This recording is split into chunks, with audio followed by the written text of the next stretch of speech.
Assalamualaikum warahmatullahi wabarakatuh. Salam sejahtera buat kita semua. Baik anak kami semuanya, terkhusus anak kami yang kelas 12, di sini masih ingatkan agar tetap aktif dalam pembelajaran daring kita saat ini. Kemudian jangan lupa anak kami yang kelas 12 agar selalu memperhatikan grup WA kita. Di sini Ibu ingatkan kepada anak kami semuanya, pada mata pelajaran PKN ini diharapkan agar anak kami selalu aktif dan bisa memperhatikan dan memahami apa-apa yang agar Ibu sampaikan pada materi kita kali ini.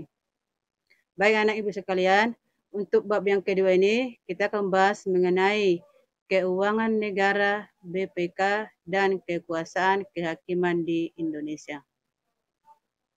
Sebagai sebuah institusi, pengelolaan negara melibatkan semua lembaga negara yang ada.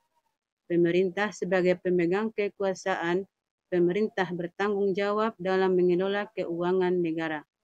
Sementara itu, BPK mengawasi dan mengawal pelaksanaan pengelolaan keuangan negara. Sedangkan kekuasaan kehakiman yang mandiri bertugas menegakkan supremasi hukum. Bagaimana keuangan negara dikelola, apa tugas dan kewenangan BPK, serta bagaimana kekuasaan kehakiman di Indonesia dijalankan. Untuk yang pertama mengenai keuangan negara. Pengertian dan ruang lingkup keuangan negara.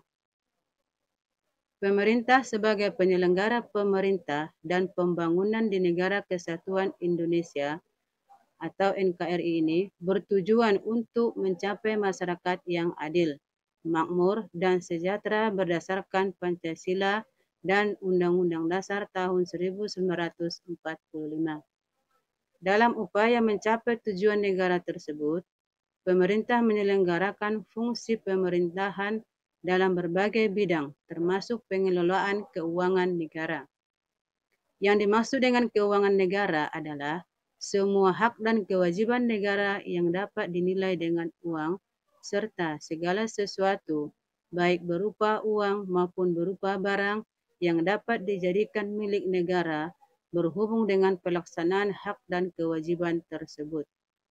Sebagaimana terdapat dalam Undang-Undang Nomor 17 Tahun 2013 tentang Keuangan Negara yang menyatakan bahwa pendekatan yang digunakan dalam merumuskan keuangan negara adalah dari sisi objek, subjek, proses, dan tujuan.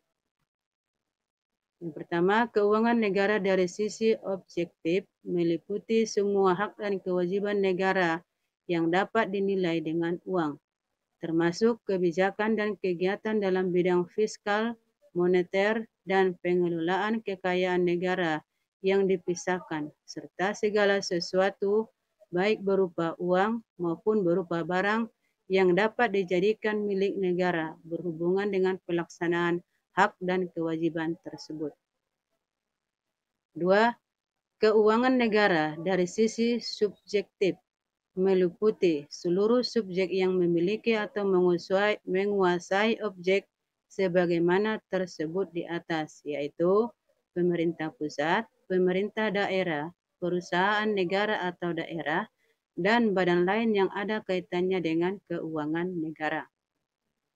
Ketiga, keuangan negara dari sisi proses mencakup seluruh rangkaian kegiatan yang berkaitan dengan pengelolaan objek sebagaimana tersebut di atas, mulai dari perumusan kebijakan dan pengambilan keputusan sampai dengan pertanggungjawaban.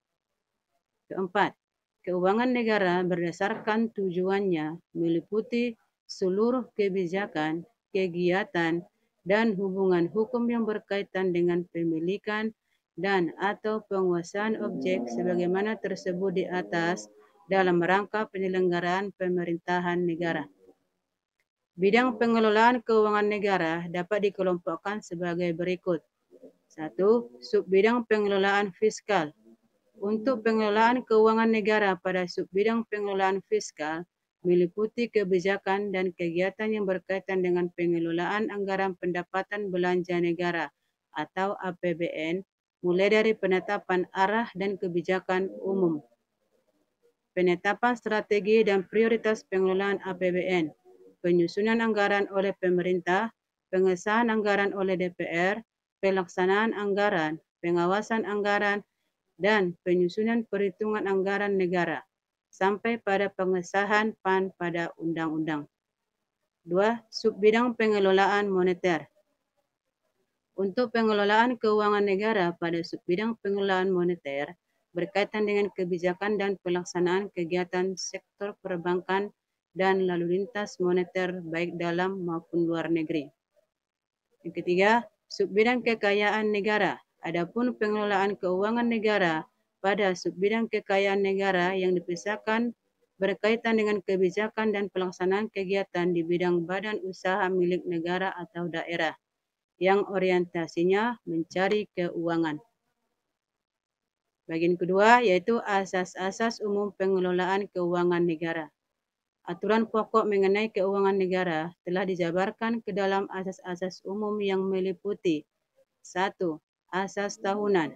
Asas ini memberikan syarat bahwa anggaran negara dibuat secara tahunan dan harus disetujui oleh Badan Legislatif atau DPR. 2. Asas universalitas atau kelengkapan. Asas ini membatasi tidak dibolehkan adanya percampuran antara penerimaan negara dengan pengeluaran negara. Yang ketiga, asas kesatuan. Asas ini mempertahankan hak budget yang dimiliki Dewan secara lengkap. Artinya, semua pengeluaran harus tercantum dalam anggaran. Keempat, asas spesialitas. Asas ini mensyaratkan bahwa jenis pengeluaran dimuat dalam mata anggaran tersendiri dan diselenggarakan secara konsisten, baik secara kualitatif maupun kuantitatif.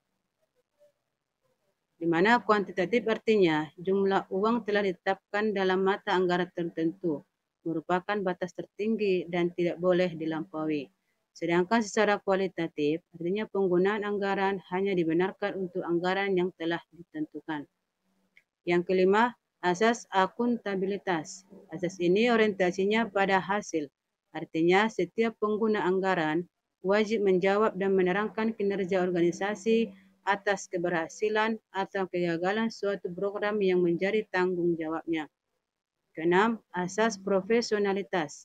Asas ini mensyaratkan pengelolaan keuangan negara harus ditangani oleh tenaga yang profesional. Ketujuh, asas proporsionalitas. Asas ini memberikan syarat pengalokasian anggaran haruslah dilaksanakan secara proporsional pada fungsi-fungsi kementerian atau lembaga yang ada, sesuai dengan tingkat prioritas dan tujuan yang ingin dicapai. 8. Asas keterbukaan. Asas ini diwajibkan adanya keterbukaan dalam pembahasan, penetapan, dan perhitungan anggaran, serta atas hasil pengawasan oleh lembaga audit yang independen. 9. Asas pemeriksaan. Asas ini memberikan kewenangan yang lebih besar pada Badan Pemeriksaan Keuangan untuk melaksanakan pemeriksaan atas pengelolaan keuangan negara secara objektif dan independen.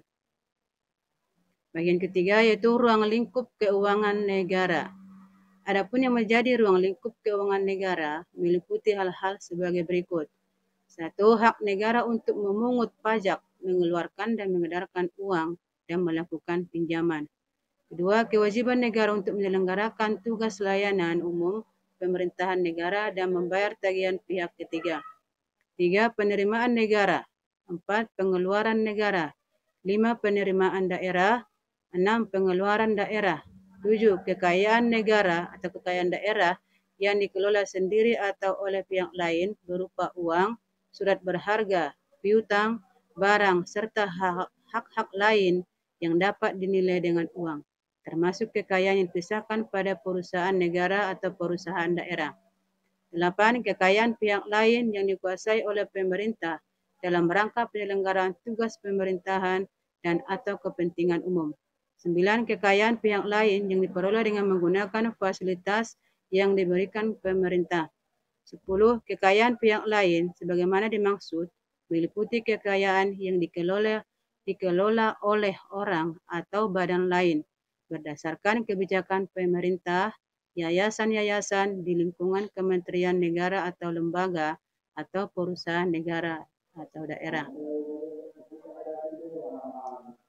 Keempat, landasan hukum dan kekuasaan atas keuangan.